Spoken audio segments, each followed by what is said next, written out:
Hai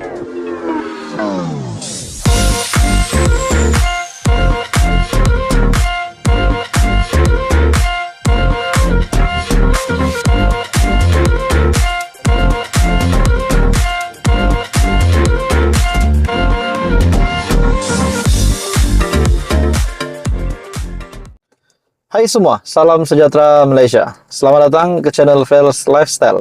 Info padu, info hangat disediakan di dalam channel ini.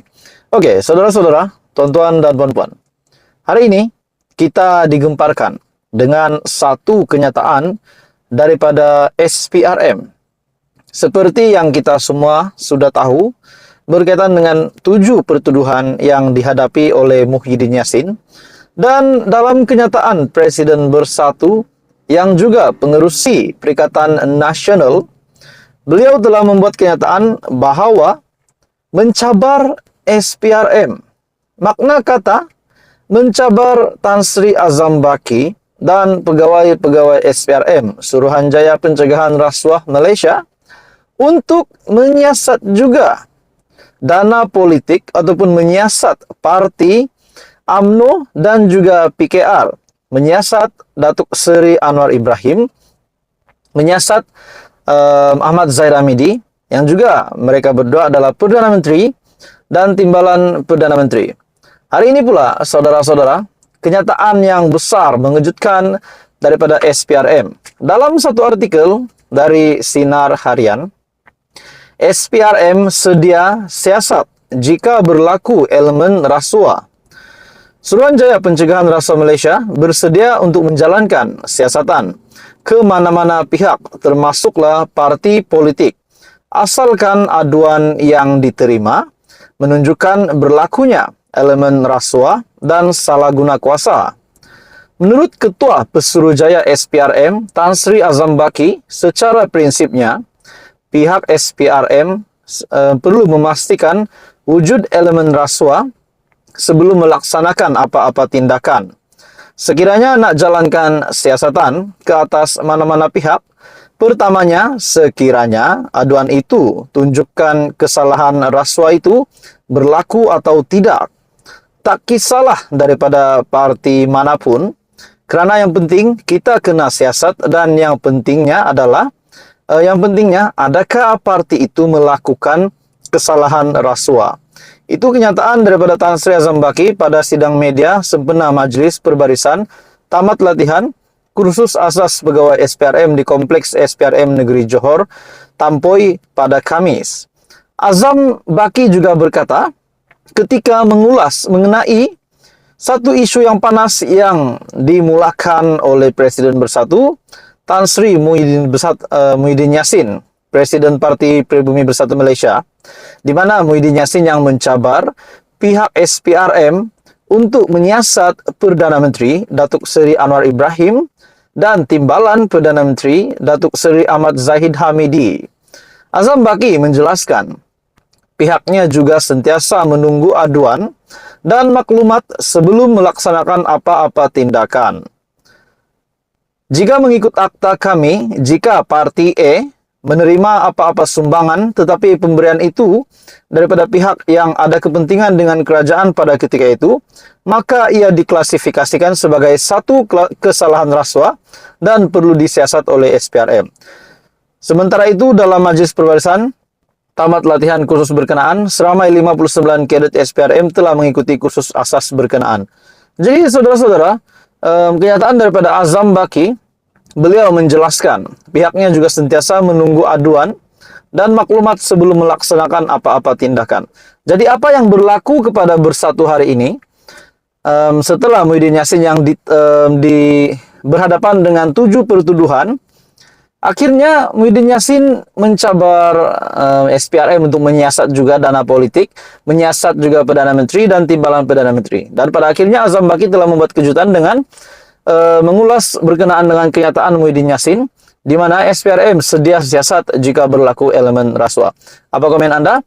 Teruskan bersama di dalam channel ini untuk perkembangan-perkembangan yang lain. Jangan lupa tekan butang like, share, dan subscribe. Salam sejahtera Malaysia. Saudara-saudara, tuan-tuan dan puan-puan semua. Sebelum ini kita mendengar satu isu yang hangat berkaitan dengan larangan ceramah, larangan khutbah, larangan kuliah di beberapa negeri. Dan saya ambil contoh di Terengganu, di mana Sultan telah melarang untuk mana-mana ahli politik, adun, dan yang terlibat dengan politik tidak dibenarkan untuk membuat ceramah di Terengganu.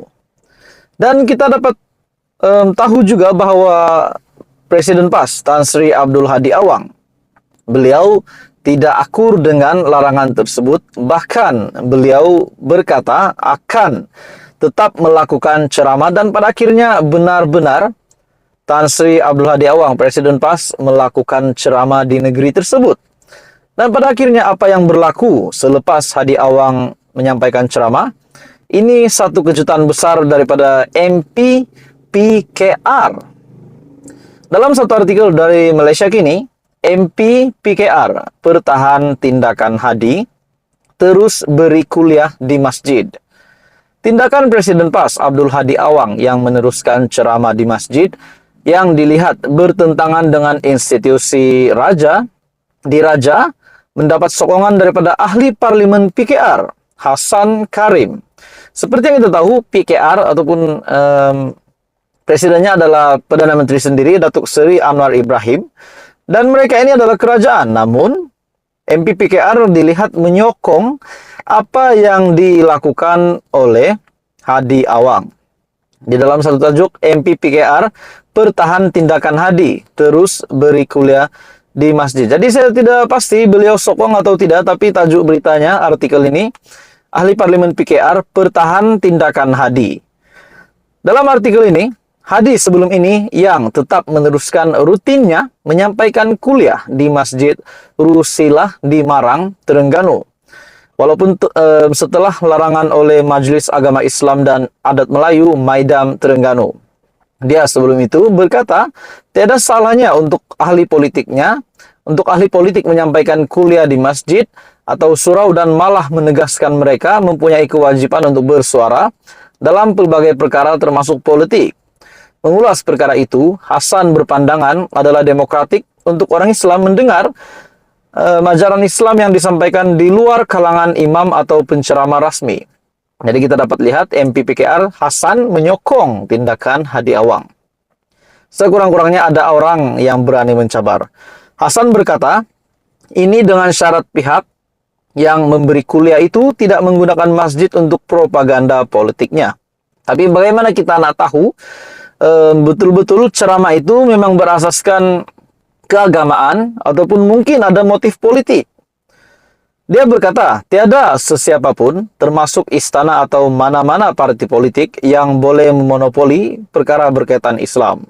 Katanya, semua pihak perlu menerima bahwa wujudnya sistem feudal di Malaysia. Tapi pada masa yang sama, institusi diraja tidak boleh dibenarkan mengawal semuanya.